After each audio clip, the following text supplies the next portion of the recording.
இப்போவே குருத்தோலை ஞாயிறை பற்றி பேசுகிறீங்களே அப்படின்னு நீங்கள் நினைக்க வேண்டாம். அதுதான் வந்து ஃபஸ்ட்டு ஆரம்பிக்குது அவருடைய அந்த பாடு மரணத்துக்கு முதல்ல வந்து ஸ்டெப் வந்து அந்த குருத்தோலை இல்லை அந்த பவனி வர்றது. அதாவது அவர் ராஜாவாக எருசலேமை வந்து என்டர் பண்ணுறாரு. அந்த என்ட்ரி ஒரு பயங்கரமான நல்ல ஒரு வெற்றி பவனின்னு சொல்லணும். அதை மற்ற நேரம்லாம் வந்து அவர் ரொம்ப அடிக்கப்பட்டு நொறுக்கப்பட்டு அதுக்கப்புறம் அவ்வளோ பாடுகளை சகிச்சுட்டு போகிறாரு. அதுக்கு முதல் படியாக முதல்ல அந்த எருசலேமுக்குள்ள அவர் வந்து ஒரு ராஜாவாக வெற்றியோடு ஒரு வெற்றி பவனி வர்றாரு. ஜனங்களெல்லாம் அப்படி ஆர்ப்பரித்து அவருக்கு எதிர்கொண்டு போய் குருத்தோலைகளை கையில் வச்சு அப்புறம் எல்லாம் எவ்வளவோ அவரை கொண்டாடி அவர் வந்து அந்த எருசலேமுக்குள்ளே போகிறாரு. அதுக்கப்புறம் தான் வந்து இந்த காட்டி கொடுக்கறது, அவங்க கொலை செய்கிறதுக்கு ஆலோசனை பண்ணுறது, காட்டி கொடுக்குறது, அது எல்லாம் நடக்குது. ஸோ நம்ம இன்றைக்கி வந்து இந்த ஒரு இன்சிடெண்ட் எடுத்துகிட்டு அதிலிருந்து ஆண்டவர் நம்மக்கிட்ட என்ன பேசுவாருன்னு சொல்லி பார்க்கலாம். அதுதான் இந்த மார்க் 11 இருக்குது. இது மார்க்கு மட்டும் இல்லை, மத்தேயுலையும் இருக்குது, மார்க்கு, லூக்கா, யோவான் 4 சுவிசேஷத்துலேயுமே இருக்குது. அதில் நீங்கள் பார்த்தீங்கன்னா கொஞ்சம் கொஞ்சம் வந்து டிஃப்ரெண்ட்டாக இருக்கிற மாதிரி இருக்கும். இப்போ என்னடா அவங்க இப்படி சொல்கிறாங்க இவங்க இப்படி சொல்கிறாங்க அப்படின்னு நினச்சா என்னென்னா, ஒவ்வொருத்தரும் இப்போ நம்ம வந்து ஒரு இடத்துல ஒரு ஃபங்க்ஷனுக்கே போகிறோன்னு வச்சுக்கோங்களேன். அந்த ஃபங்க்ஷனை பற்றி நீங்கள் எழுதுங்க அப்படின்னு சொன்னால் ஒவ்வொருத்தரும் ஒரு மாதிரி எழுதுவோம். மெயின் தீம் வந்து ஒரு கல்யாணம்னு வச்சுக்கோங்களேன், மாப்பிள்ளை பொண்ணு கல்யாணம், அது வந்து கான்ஸ்டன்ட்டு. ஆனால் எப்படி அதை நம்ம வந்து பார்த்துருக்கோமோ அதை அது மாதிரி வந்து நம்ம எழுதுவோம். அது மாதிரி தான் இந்த 4 பேரும். இதில் பார்த்திங்கன்னா மத்தேயும் யோவானும் தான் வந்து சீஷர்கள். மற்ற 2 பேரும், மார்க் வந்து சீஷர் இல்லை, அது மாதிரி லூக்காவும் சீஷர் இல்லை. இவங்களாம் என்ன பண்ணுறாங்க, அந்த நாட்களில் அவங்கக்கிட்ட போய் கேட்குறாங்க என்னெல்லாம் நடந்ததுன்னு. அவங்க சொல்கிறத வச்சு இவங்க என்ன பண்ணுறாங்க, எழுதுகிறாங்க. அதனால தான் வந்து உங்களுக்கு கொஞ்சம் வித்தியாசங்கள் இருக்கலாம். ஒவ்வொருத்தர் ஒரு மாதிரி பார்க்கலாம். ஆனால் மெயின் தீம் வந்து சேம் தான். அதில் ஒன்றும் வித்தியாசம் கிடையாது. ஒவ்வொருத்தர் ஒரு டீட்டெயிலை வந்து சிலர் கூட கொடுப்பாங்க, சிலர் இப்படி சொல்லுவாங்க, சிலர் அப்படி சொல்லுவாங்க. ஆனால் எல்லாமே வந்து நடந்தது தான். யாருக்கு எது முக்கியமாக தோணுதோ அதை வந்து அவங்க சொல்லுவாங்க. அந்த மாதிரி தான். அதனால் நீங்கள் வந்து எப்போவுமே வேதத்தை வாசிக்கும்போது அங்கே ஒரு மாதிரி சொல்லியிருக்கு, இங்கே ஒரு மாதிரி சொல்லியிருக்கு, இது என்ன அப்படின்னு வந்து நீங்கள் என்ன செய்யக்கூடாது, குழம்பக்கூடாது, சந்தேகமும் படக்கூடாது. மெயின் தீம் ஒன்றே தான், ஆண்டவர் இயேசு கிறிஸ்து. அதை சொல்லதில் எதுவுமே வந்து தப்பும் கிடையாது, எல்லாமே கரெக்டு தான். ஒவ்வொருத்தர் ஒரு மாதிரி சொல்லியிருப்பாங்க. அது மாதிரி இதில் வந்து மத்தேயுல இருக்குது, மார்க்கில் இருக்குது, லூக்காவில் இருக்குது, யோவான்லேயும் இருக்குது. இந்த மெயினாக வந்து இது என்னென்னா ஒரு தீர்க்க தரிசனம். ஆண்டவருடைய வாழ்க்கை, இயேசு கிறிஸ்து வந்து இந்த உலகத்தில் பிறந்தது, அவர் வளர்ந்தது, அப்புறம் எல்லாமே அவர் போதித்தது, அவர் ஞானஸ்தானம் எடுத்தது, எல்லாம் பாடுபட்டது, எல்லாமே என்னென்னா தீர்க்க தரிசனம் நிறைவேறுது. ஒவ்வொரு கட்டத்துலேயும் அந்த தீர்க்க தரிசனம் வந்து நிறைவேறுது. இதில் இந்த ஒரு பர்டிகுலர் இந்த வெற்றி பவனியில் எந்த தீர்க்க தரிசனம் நிறைவேறுதுன்னா சகரியா 9:9. சகரியா 9:9 யாராவது எடுத்தா வாசிங்க.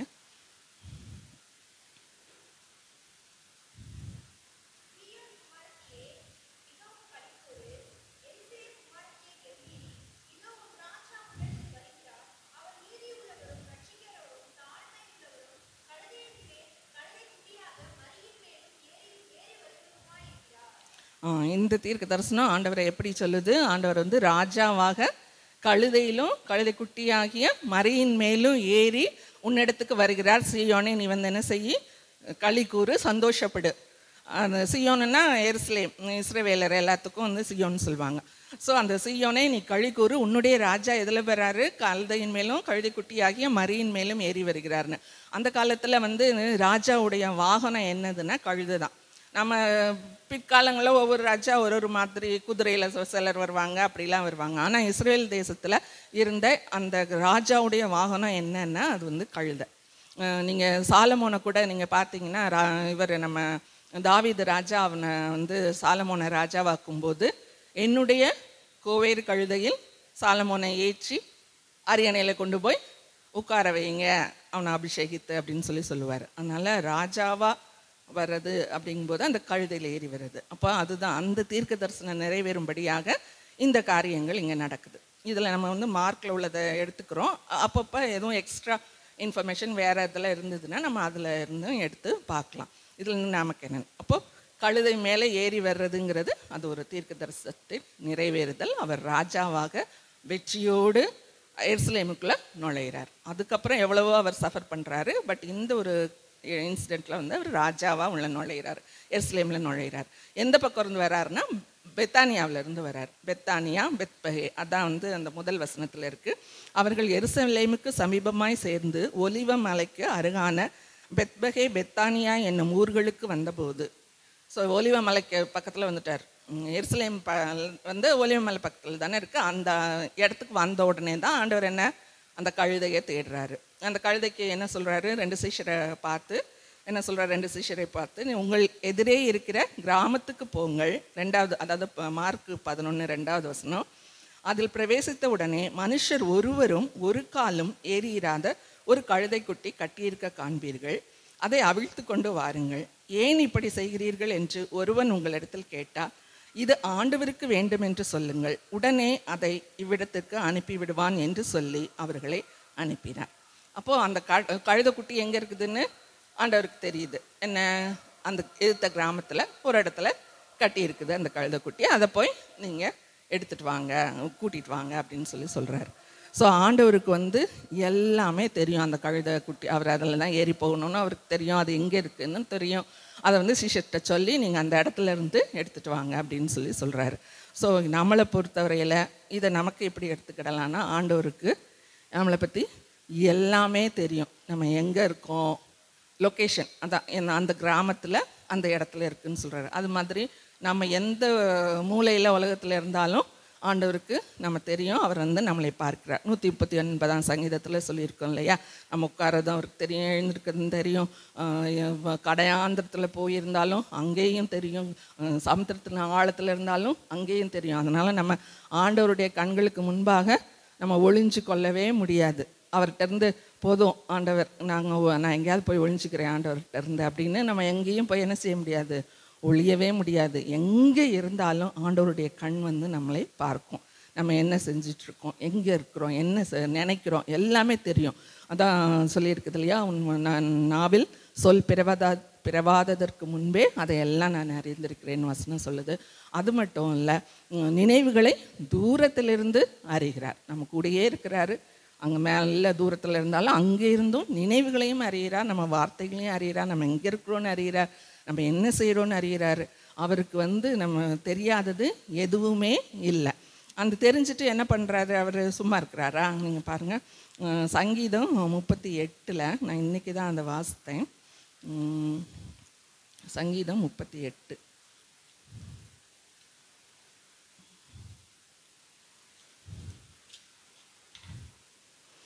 9வது. ஆண்டவரே, என் ஏங்கல் எல்லாம் உமக்கு முன்பாக இருக்கிறது, என் தவிப்பு உமக்கு மறைவாய் இருக்கவில்லை. அப்படி வெறும்னா வந்து நம்மளை பார்க்குறாரு, நம்மளை நினைக்கிறாரு, நம்ம நினைக்கிறதெல்லாம் அவருக்கு தெரியுது அப்படின்னு இல்லை. நம்ம வருத்தப்படுறது, நம்ம ஏங்குறது, உள்ளத்தின் ஆழத்தில் ஏங்குறது. நம்ம உள்ளத்தில் இருக்கிறதெல்லாம் சிலதெல்லாம் வந்து என்ன செய்வோம், நம்ம ஃப்ரெண்ட்ஸ்க்கு சொல்லுவோம், இல்லை யார்கிட்டையாவது ஷேர் பண்ணுவோம். எனக்கு இப்படி கஷ்டமாக இருக்குது, ஜெபம் பண்ணுங்கன்னு நம்ம சர்ச்சில் கூட மற்றவங்ககிட்ட சொல்லலாம், செய்யலாம். ஆனால் வந்து ஒரு இருதயத்தில் ஆழத்தில் ஏதோ ஒரு ஏக்கம் இருக்குதுன்னா அந்த ஏக்கத்தை வந்து நம்ம எல்லார்கிட்டையும் சொல்ல முடியாது இல்லையா. அந்த ஏக்கம் எங்கே இருக்கும், நம்ம இருதயத்தில் ஆழத்தில் இருக்கும். மற்றவங்க பார்க்க முடியாது, அவங்களுக்கு புரிஞ்சுக்கிடவும் முடியாது, நம்மளும் அதை சொல்லவும் மாட்டோம். சொல்கிறதுக்கு நம்ம ட்ரை பண்ணாலும் அதுவும் நமக்கு தெரியாது. அந்த ஏக்கத்தை அவங்கள்ட்ட உள்ளபடி வந்து சொல்கிறதுக்கு நமக்கு தெரியாது. அவங்களுக்கும் என்ன செய்யாது, புரியாது, சொன்னாலும் புரியாது. அதை வேறு விதமாக எடுத்துகிட்டு போகிறதுக்கு தான் மற்றவங்ககிட்ட போய் சொல்கிறதுக்கு இந்த மாதிரியெல்லாம் நிறையா சான்சஸ் இருக்குது. ஆனால் நம்ம யார்கிட்ட சொல்லணும், ஆண்டவர்கிட்ட தான். அவர் என்ன பண்ணுறாரு, நம்முடைய இருதயத்தின் ஏக்கத்தை எல்லாம் அறிந்திருக்கிறார். ஆண்டவரே, என் ஏக்கமெல்லாம் உமக்கு முன்பாக இருக்கிறது, என் தவிப்பு உமக்கு மறைவாக இருக்கவில்லை. என்ன எவ்வளோ நேரங்களில் நம்ம அப்படியே தவிச்சிட்ருப்போம், அதெல்லாம் யார்கிட்டையும் சொல்ல முடியாது. அந்த தவிப்பையும் என்ன பண்ணுறாரு, ஆண்டவர் அறிஞ்சிருக்கிறாரு. அப்படி அறிஞ்சிருக்கும்போது அவர் சும்மா இருக்கிறாரா, என்ன செய்கிறாருன்னு பாருங்கள். கர்த்தாவே, 15வது வசனம், கர்த்தாவே உமக்கு காத்திருக்கிறேன், என் தேவனாகிய ஆண்டவரே, நீர் மறு உத்தரவு கொடுப்பீர். அதுதான் நம்மளுடைய விசுவாசம், அதுதான் ஆண்டவர். மற்றவங்களுக்கும் ஆண்டவருக்கும் உள்ள வித்தியாசம் அதுதான். மற்றவங்கள்ட்ட ஒரு வேளை நம்ம வந்து நம்ம உள்ளத்தை சொன்னாலும் அவங்களுக்கு புரியாது. அப்படி புரிஞ்சாலும் என்ன செய்ய முடியாது அவங்களால, உதவி செய்ய முடியாது. நம்முடைய காரியத்தை எடுத்து போட்டு அவங்களுக்கு செய்ய முடியுமா? இல்லை. ஆண்டவருக்கு நம்ம காத்திருக்கும் போது என்ன பண்ணுறாரு? மறு உத்தரவு கொடுக்கிறார். அதனால் ஆண்டவருக்கு நம்ம எங்கே இருந்தாலும் தெரியும், என்ன நினச்சாலும் தெரியும், உள்ளத்தின் ஆழத்தில் உள்ள ஏங்கலும் தெரியும், நம்மளுடைய தவிப்பும் தெரியும், எல்லாமே தெரியும். அப்படி தெரிஞ்சு அவர் என்ன பண்ணுவார்? மறு உத்தரவு கொடுப்பார். அதுதான் நம்ம இதில் படிச்சுக்கிடலாம். ஆண்டவர் எல்லாத்தையும் அறிந்திருக்கிறார், அவர் மறு உத்தரவு கொடுப்பார். அது முதலாவது. அதுக்கப்புறம் பார்த்திங்கன்னா அந்த இடத்துல ஒருவரும் ஒரு காலம் ஏறி இருக்காத கழுதைன்னு இருக்குது 2வது வசனத்தில், மார்க் 11:2. மனுஷர் ஒருவரும் ஒரு காலம் ஏறியிராத ஒரு கழுதை குட்டி கட்டியிருக்க காண்பீர்கள், அதை அவிழ்த்து கொண்டு வாருங்கள். ஏன் அப்படி நினைக்கிறாரு ஆண்டவர்? மனுஷர் ஒருவரும் ஒரு காலம் ஏறியிராத கழுதை குட்டி. அது மாதிரி அவர் அந்த கல்லறையில் வைக்கும்போதும் பார்த்திங்கன்னா ஒருவரையும் வைக்காத கல்லறைன்னு இருக்கும். அதுக்கு முன்னால் சில கல்லறைகளெல்லாம் ஆல்ரெடி வச்சுருப்பாங்க போல் இருக்கு, அதுக்கப்புறம் அடுத்தவங்களை கொண்டு போய் வைப்பாங்க போல். ஆனால் ஆண்டவருக்கு எப்படி? ஒருவரையும் வைக்காத புதிய கல்லறை. இது ஒருவரும் ஏறாத கழுதை குட்டி. அப்படின்னா என்னன்னா, ஃபர்ஸ்ட் டு காட்.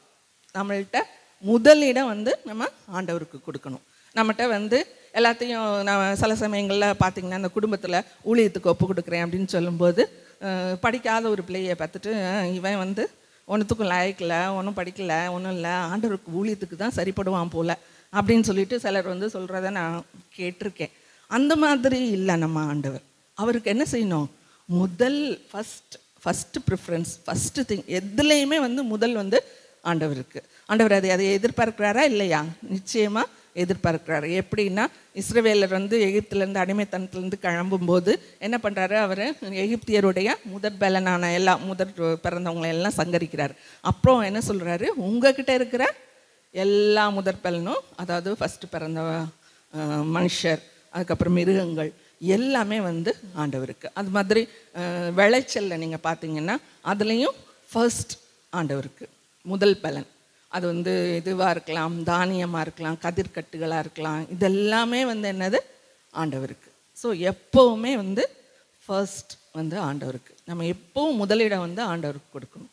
எல்லாத்தையும் முடிச்சுட்டு சில சமயங்களில் எல்லாத்தையும் நம்மளாக செஞ்சு பார்த்துட்டு அப்புறம் ஒன்றும் முடியலைன்னா அதுக்கப்புறம் ஆண்டவர்கிட்ட வர்றது, அது ஆண்டவர் எதிர்பார்க்கல. முதல்லையே என்ன பண்ணிடணும்? ஆண்டவர்கிட்ட எல்லாத்தையும் கொடுத்துடணும். என்ன கஷ்டங்கள் இருந்தாலும் சரி, என்ன உபத்திரவங்கள் இருந்தாலும் சரி, முதல்ல போய் எதையும் செய்கிறதுக்கு முன்னால் ஆண்டவர்கிட்ட நம்ம போய் சொல்லிவிட்டு, சில சமயங்கள் நல்லா அந்த கைடன்ஸ் உங்களுக்கு தெரியும். ஆண்டவர்கிட்ட சொல்லிட்டு வந்தீங்கன்னா அது எல்லாம் சரியாக முடியும். இல்லாட்டி நாமளாக பிளான் பண்ணிக்கிட்டு இப்படி செஞ்சிடலாமா அப்படி செஞ்சிடலாமா அப்படின்னு எல்லாம் பண்ணிங்கன்னா சில சமயம் அது ஒர்க் அவுட்டே ஆகாது. ஆண்டவர்கிட்ட கொடுத்துட்டிங்கன்னா நிச்சயமாக எல்லாம் நடக்கும். அதனால் ஃபஸ்ட் முதல் இது நம்ம ஆண்டவருக்கு முதல் ப்ரையாரிட்டியும் சரி, முதல் இடம் நம்மளுடைய இருதயத்தில் ஆண்டவருக்கு என்ன செய்யணும்? முதலிடம் கொடுக்கணும். அவருடைய இடத்துல நம்ம வேறு எதை வச்சாலும் அது என்ன ஆகிடும்? விக்கிரகம் ஆகிடும். ஸோ நம்ம போய் ஒரு விக்கிரகத்துக்கு முன்னால் நின்று அதை வணங்கினா தான் விக்கிரக ஆராதனைன்னு கிடையாது.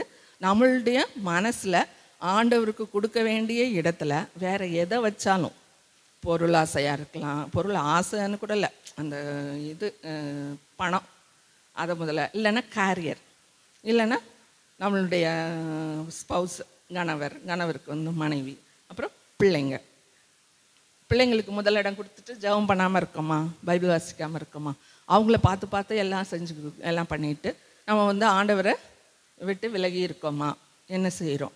அப்போது அது என்ன ஆகுது? விக்கிரகம் ஆகுது. பிள்ளைங்க விக்கிரகம் ஆகிறாங்க, கணவர் விக்கிரகம் ஆகிறாரு. அந்த மாதிரி ஆண்டவருக்கு கொடுக்க வேண்டிய இடத்த யாருக்கு கொடுத்தாலும் அது விக்கிரக ஆராதனை தான். அதனால் எப்போவுமே முதலிடம் ஆண்டவருக்கு. அதுக்கப்புறம் பார்த்திங்கன்னா ஒரு 3வது காரியம், இது ஆண்டவருக்கு வேண்டும். 3வது வசனம் பாருங்கள். ஏன் இப்படி செய்கிறீர்கள் என்று ஒருவன் உங்களிடத்தில் கேட்டால் இது ஆண்டவருக்கு வேண்டுமென்று சொல்லுங்கள்.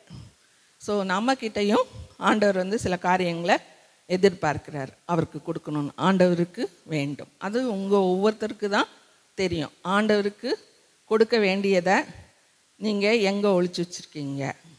இதயத்தின் ஆழத்தில் ஒழிச்சு வச்சுருக்கீங்களா? வீட்டில் ஒரு மூலையில் ஒழிச்சு வச்சுருக்கீங்களா? எங்கே ஒழிச்சு வச்சுருக்கீங்க?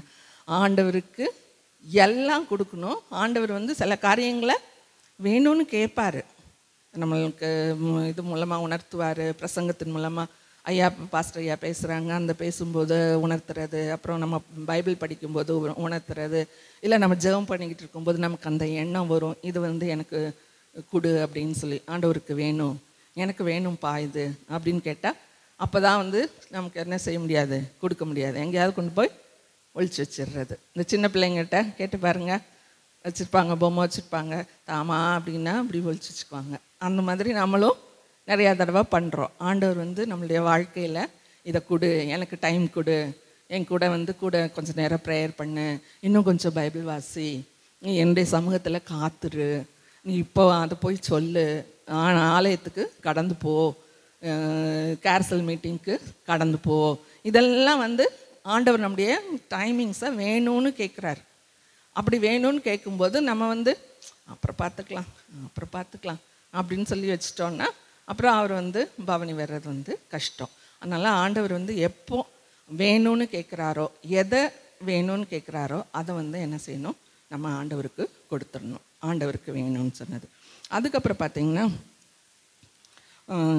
6வது வசனத்தில் அந்த குட்டியை போய் கழுத குட்டியை போய் அவுக்க போகிறாங்க.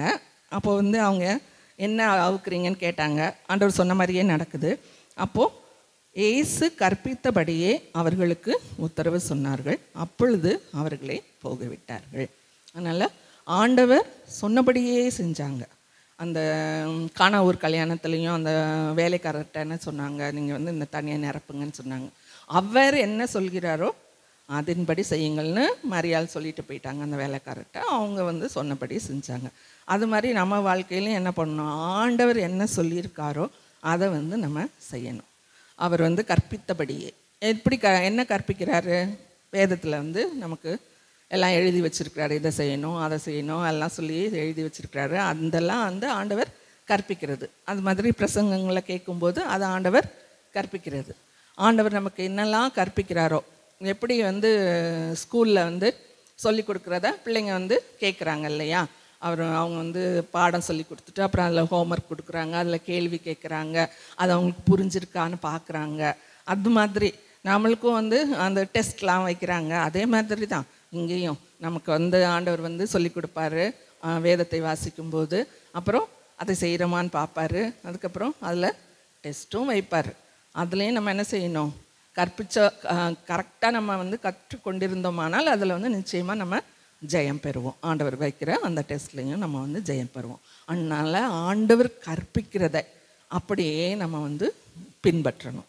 அதுதான் வந்து நமக்கு வெற்றியை கொடுக்கும். அதுக்கப்புறம் பார்த்திங்கன்னா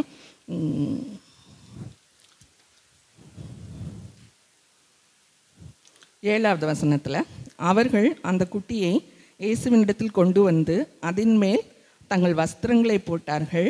அவர் அதன் மேல் ஏறி போனார். அநேகர் தங்கள் வஸ்திரங்களை வழியிலே விரித்தார்கள். வேறு சிலர் மரக்கிளைகளை தரித்து வழியிலே பரப்பினார்கள். முன்னடப்பாரும் பின்னடப்பாரும் ஓசன்னா, கர்த்தருடைய நாமத்தினாலே வருகிறவர் ஸ்தோத்தரிக்கப்படத்தக்கவர், கர்த்தர் நாமத்தினாலே வருகிற நம்முடைய பிதாவாகிய தாவீதின் ராஜ்யம் ஆசீர்வதிக்கப்படுவதாக என்று உன்னதத்திலே ஓசனா என்று சொல்லி ஆர்ப்பரித்தார்கள். இப்போ அவ்வளவு வந்து அவங்களுக்கு சந்தோஷம். இந்த மற்ற இடங்களில் நீங்கள் பார்த்தீங்கன்னா அவங்க வந்து சாட்சி சொல்கிறாங்கன்னு இருக்குது. யோவானில் இதை பற்றி சொல்லும்போது அது யோவான் 12வது அதிகாரத்தில் இருக்கும். லாசருவை எழுப்பினார் அப்படின்னு சொல்லி அநேக அற்புதங்களை செய்தார் அப்படின்னு சொல்லி சாட்சி சொல்கிறாங்க. யோவான் 12.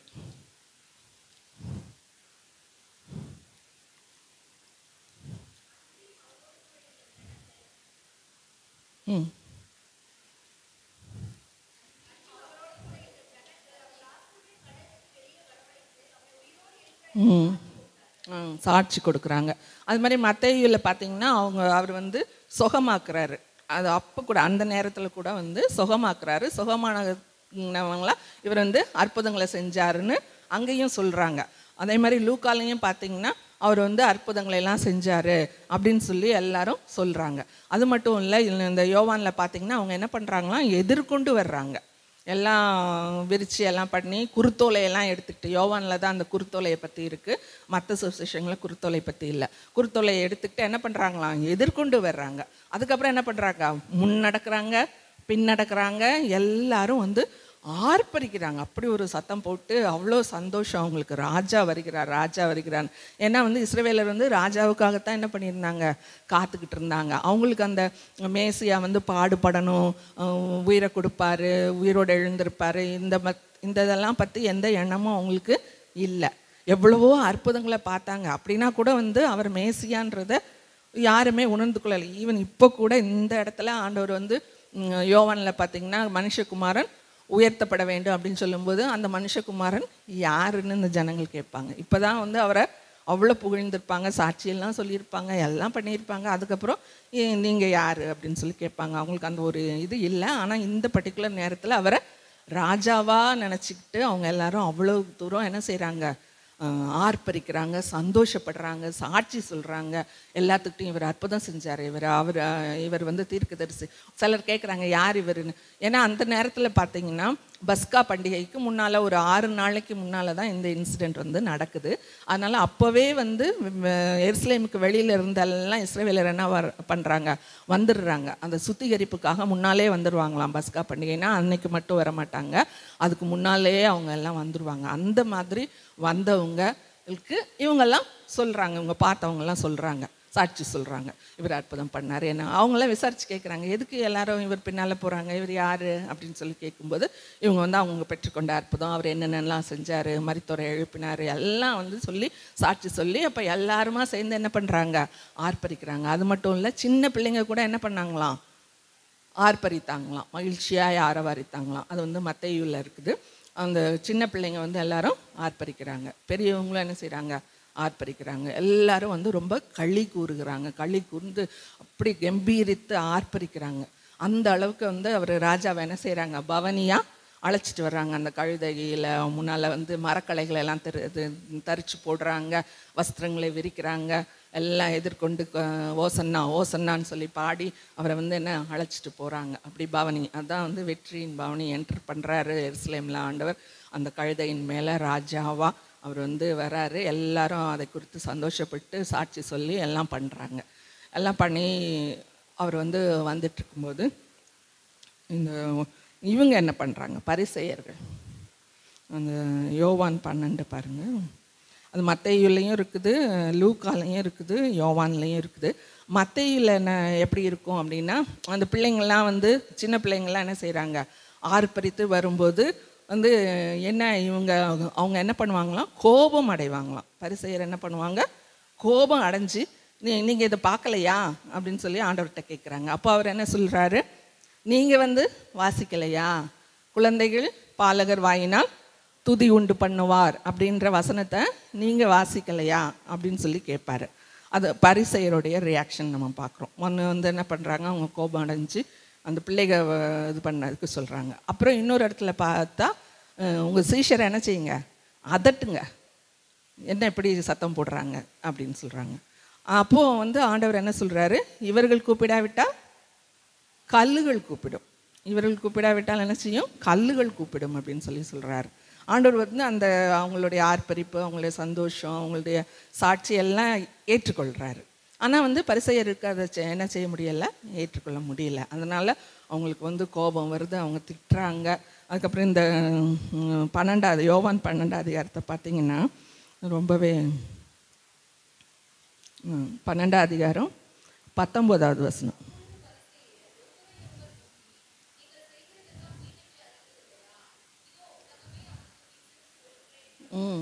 அப்படி ஒரு அங்கலாய்ப்பு அவங்களுக்கு. என்ன நீங்கள் என்னென்னமோ செய்கிறீங்க, அவரை வந்து கொலை செய்கிறதுக்கெலாம் நம்ம பிளான் எல்லாம் பண்ணிக்கிட்டு இருக்கோம், அப்படிலாம் செய்யும்போது இங்கே பாருங்கள், நீங்கள் செஞ்சதெல்லாம் என்னது, வீணாக போயிடுச்சு, உலகமே அவருக்கு பின் செல்லுது அப்படின்னு சொல்லி சொல்கிறாங்க. அந்த மாதிரி பரிசேயர் வந்து சொல்கிற அளவுக்கு ஆண்டவருடைய பிள்ளைங்க அவரை வந்து மகிமைப்படுத்துகிறாங்க. அது மாதிரி நம்முடைய சத்துருக்கள் எல்லாம் என்னென்ன பிளான் பண்ணுறாங்களோ அதுக்கெல்லாம் முன்பதாக ஆண்டவர் என்ன செய்வார், நமக்கு ஒரு வெற்றியை கொடுப்பார். அவங்க என்ன பிளான் பண்ணியிருந்தாலும் சரி, அவங்களுக்கு வந்து கோபம் வந்தாலும் சரி, அவங்க திட்டுனாலும் சரி, அவங்க வந்து போச்சு எல்லாம் வீண், உலகமே அவங்களுக்கு பின்னால் போகுது. அது மாதிரி தான் நமக்கும் வந்து ஒரு நாள் ஒன்று வரும். அப்போது ஆண்டவருடைய வசனத்தை, அவருடைய காரியங்களை கேட்டு மக்கள் எல்லாம் ரட்சிக்கப்பட்டு உலகமே நம்ம ஆண்டவரை பின் சென்று வரும். அப்படி ஒரு நாளை நம்ம காண்றதுக்காகத்தான் நம்ம வந்து காத்திருக்கோம். அதுக்கு நம்ம என்ன செய்யணும்? சாட்சி சொல்லணும், அவருடைய அற்புதங்களை குறித்து சொல்லணும், மற்றவங்களுக்கு சொல்லணும். அப்போ என்ன ஆகும்? உலகமே வரும், ஆண்டவருக்கு பின்னால் உலகமே வரும்.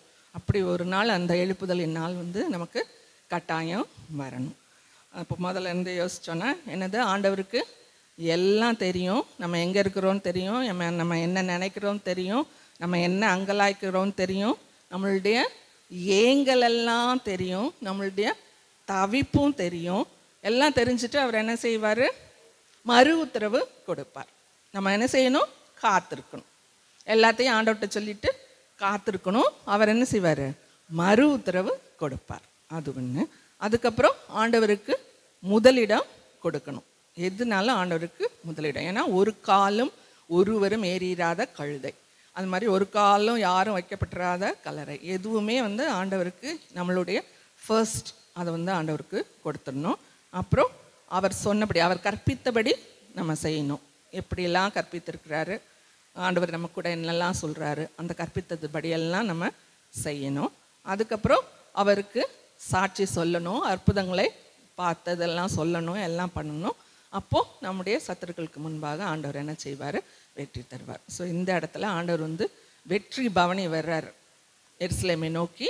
மக்கள் எல்லாரும் அவரை ராஜாவாக ஏற்றுக்கொண்டு அவரை எதிர்கொண்டு போய் ஓசன்னான்னு சொல்லி ஆர்ப்பரித்து அவரை கூட்டிகிட்டு வர்றாங்க எருசலேமுக்கு. அதுக்கப்புறம் இன்னும் அநேக காரியங்கள் ஒன்றொன்னா நடக்கும். நமக்கு முடிஞ்சுதுன்னா அது பார்க்கலாம். இப்போதைக்கு இன்னைக்கு வந்து இதோட நம்ம நிறுத்திக்கலாம். எங்கள் அன்பான பிதாவே, ஆண்டவரே, அருமையான தெய்வமே, ராஜா, இந்த நேரத்துக்காக நாங்கள் உமக்கு நன்றி செலுத்துகிறோம் தகப்பனே. ஆமாண்டவரே, நீர் ராஜா அப்பா, நீர் ஆண்டவரே ராஜாவாக கழுதையின் மேல் ஏறி அன்று ஆண்டவரே அப்பா எருசலேமில் வெற்றி பவனி ஆண்டவரே அப்பா வந்தீர் தகப்பனே. அப்பா எல்லாரும் உண்மை எதிர்கொண்டு வந்து ஆண்டவரே அப்பா குருத்தோலைகளை ஆண்டவரே அப்பா கர்த்தாவே வஸ்திரங்களை விரித்து மரங்களை தரித்து போட்டு ஓசன்னா கர்த்தருடைய நாமத்தினாலே வருகிறவர் ஸ்தோத்தரிக்கப்பட்டவர் என்று சொல்லி ராஜாவே உம்மை வாழ்த்தினார்கள் ஆண்டவரே அப்பா. ராஜா, அதுபோல நாங்களும் கூட இந்த நேரத்திலே ஆண்டவரே நாங்கள் வாழ்த்துகிறோம் தகப்பனே. நீர் ராஜாவா எங்களுடைய வாழ்வில் இருக்கிறீர் தகப்பனே. ஆண்டவரே அநேக அற்புதங்களை எங்களுக்கு செய்தீர் தகப்பனே அப்பா. நீ உமக்கு எல்லாம் தெரியும் ராஜா. ஆண்டவரே எங்களுடைய இருதயத்தின் ஆழத்தில் ஆண்டவரே என்ன ஏங்கல் இருக்குது, என்ன தவிப்பு இருக்குது, என்ன குழப்பம் இருக்கிறது, எல்லாம் உமக்கு தெரியும் தகப்பனே. நாங்கள் எந்த இடத்துல என்ன செஞ்சிட்ருக்கோம் எல்லாமே உமக்கு தெரியும் தகப்பனே.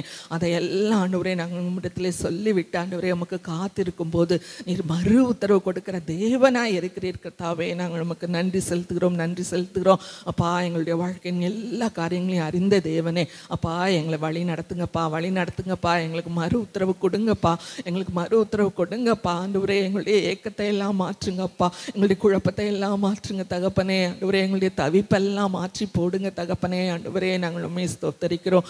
அப்படியே ஆண்டவரே அப்பா எங்களுடைய முதல் இடத்தை ஆண்டவரே உமக்கு கொடுக்க ஆண்டவரே உம்முடைய இடத்துல நாங்கள் வேற எதையும் யாரையும் வைக்காமல் ஆண்டவரே அப்பா எங்களை காத்து கொள்ளுங்க தகப்பனே. ஆண்டவரே உமக்கு முதலிடம் கொடுக்க ஆண்டவரே உதவி செய்யுங்க, உதவி செய்யுங்க தகப்பனே. ஆண்டவரே அது போல நீர் கற்பித்ததை ஆண்டவரே நாங்கள் செய்ய உதவி செய்யுங்க தகப்பனே. எத்தனை தடவை எங்ககிட்ட பேசுறீர் தகப்பனே, இதை செய், இதை செய்யாத, இப்படி பண்ணாத எல்லாம் சொல்றீங்க தகப்பனே.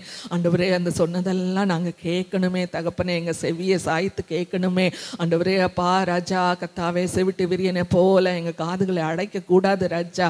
எங்களுடைய காதுகளை திறந்து ஆண்டவரே உம்முடைய வார்த்தைகளை கேட்டு நீர் கற்பிக்கிற காரியங்களை ஆண்டவரே அப்பா கற்றுக்கொண்டு புரிந்து கொண்டு ஆண்டவரே அப்பா நீர் வைக்கிற ஆண்டவரே அப்பா டெஸ்ட்டில் நாங்கள் ஆண்டவரே வெற்றி பெற ஆண்டவரே உதவி செய்வீராக, உதவி செய்வீராக தகப்பனே. ஆண்டவரே எங்கள் பிள்ளைங்கள்லாம் ஆண்டவரே அப்பா பெஸ்ட்டாக படிக்கணும், பெஸ்ட்டாக மார்க் வாங்கணும்னு நினைக்கிறோம் தகப்பனே. ஆண்டவரே அப்பா நாங்கள் எப்படி இருக்கிறது தகப்பனே, ஆண்டவரே உம்முடைய காரியங்களிலே நாங்களும் ஆண்டவரே அப்பா பெஸ்ட்டாக படித்து பெஸ்ட்டாக எல்லாத்தையும் செஞ்சு டெஸ்ட்டில் ஆண்டவரே அப்பா நீங்கள் வைக்கிற டெஸ்ட்டில் ஆண்டவரே அப்பா கர்த்தாவே முதன்மையாக தேர ஆண்டவரே எங்களுக்கு உதவி செய்யுங்க, உதவி செய்யுங்க, உதவி செய்யுங்க தகப்பனே அப்பா. அப்படியாக ஆண்டவரே நாங்கள் உண்மை இந்த வேளையிலே ஆண்டவரே அப்பா நீரே பெரியவர் ஸ்தோத்திரிக்கப்படத்தக்கவர் என்று சொல்லி ஆண்டவரே அப்பா நாங்கள் ஓசன்னா என்று சொல்லி ஆர்ப்பரிக்கிறோம் தகப்பனே. நீர் எங்கள் வாழ்க்கையிலே ஆண்டவரே அப்பா கர்த்தாவே செய்த எல்லா அற்புதங்களுக்காக அடையாளங்களுக்காக எங்களை இம்மட்டுமாய் காத்து வைத்து ஆண்டவரே அப்பா ராஜா ஒரு கஷ்டத்திலையும் ஆண்டவரே அப்பா எங்களுக்கு விடுதலையை கொடுத்து அதையெல்லாம் தாண்டி தாண்டி தாண்டி ஆண்டவரே அப்பா கர்த்தாவே இந்த இடத்துக்கு வரும்படியாக நீங்கள் கிருபை செய்தீங்களே தகப்பனே. ஆண்டவரே அதையெல்லாம் நினைத்து நினைத்து ஆண்டவரே அப்பா மற்றவர்களுக்கு சாட்சி சொல்லி ஆண்டவரே அப்பா உம்மை மகிமைப்படுத்த மேன்மைப்படுத்த ஆண்டவரே அப்பா எங்களுக்கு உதவி செய்யுங்க உதவி செய்யுங்க உதவி செய்யுங்க தகப்பனே. ஆண்டவரே அப்படி ஆக ராஜா எங்களுடைய சத்துருக்களுக்கு முன்பதாக ஆண்டவரே அப்பா நீர் எங்களுக்கு ஜெயம் கொடுக்க போகிறதற்காக நாங்கள் உமக்கு நன்றி செலுத்துகிறோம் தகப்பனே. ஆண்டவரே அவர்கள் எங்களுக்கு விரோதமாக ஆண்டவரே என்ன செஞ்சாலும் அது வீணாய் போக தக்கதாக ஆண்டவரே நீர் கிரியை செய்கிறவர் தகப்பனே. அதற்காக நாங்கள் உமக்கு நன்றி செலுத்துகிறோம். அவங்க கோபப்பட்டாலும் ஆண்டவரே அவங்க அதட்டினாலும் ஆண்டவரே அப்பா கர்த்தாவே எல்லாவற்றையும் நீங்கள் மாற்றி எல்லாவற்றையும் வீணாய் போக பண்ணி ஆண்டவரே அப்பா ராஜா கர்த்தாவே எங்களை ஜெயம் கிடைக்கிற பிள்ளைகளாக ஜெயம் எடுக்கிறவர்களாக மாற்றுகிறதற்காக நாங்கள் நமக்கு நன்றி செலுத்துகிறோம். ஆமாண்டவரே உலகமே உன் பின் செல்ல ஆண்டவரே உண்மை பின் பற்றி வர ஆண்டவரே அப்பா அந்த நாளை கொடுங்க தகப்பனே. ஆண்டவரே நாங்கள் ஆண்டவரே சாட்சி சொல்ல ஆண்டவரே அப்பா கிருபை தாங்க தகப்பனே. ஆண்டவரே ராஜா இந்த ஆண்டவரே அப்பா கர்த்தாவே தியான நேரங்களிலும் ஆண்டவரே அப்பா உம்முடைய கல்வாரியை தியானித்து அப்பா நீ செய்த காரியங்களை ஆண்டவரே அப்பா கர்த்தாவை கற்றுக்கொண்டு ஆண்டவரே உமக்கு எங்களை ஒப்பு கொடுத்து ஆண்டவரே உம்மை பின்பற்றி வர எங்களுக்கு உதவி செய்யுங்க தகப்பனே. இந்த வேளையிலும் ஆண்டவரே அப்பா எங்களை முழுவதுமாய் ஆண்டவரே அப்பா கர்த்தாவே உம்முடைய சமூகத்தில் ஒப்பு கொடுத்து ஜெபிக்கிறோம் தகப்பனே. பொறுப்பெடுத்து கொள்ளுங்க தகப்பனே. துதி கன மகிமையெல்லாம் உமக்கே செலுத்துகிறோம் இயேசுவின் மூலமே கெஞ்சுகிறோம் நல்ல பிதாவே. ஆமென் ஆமென்.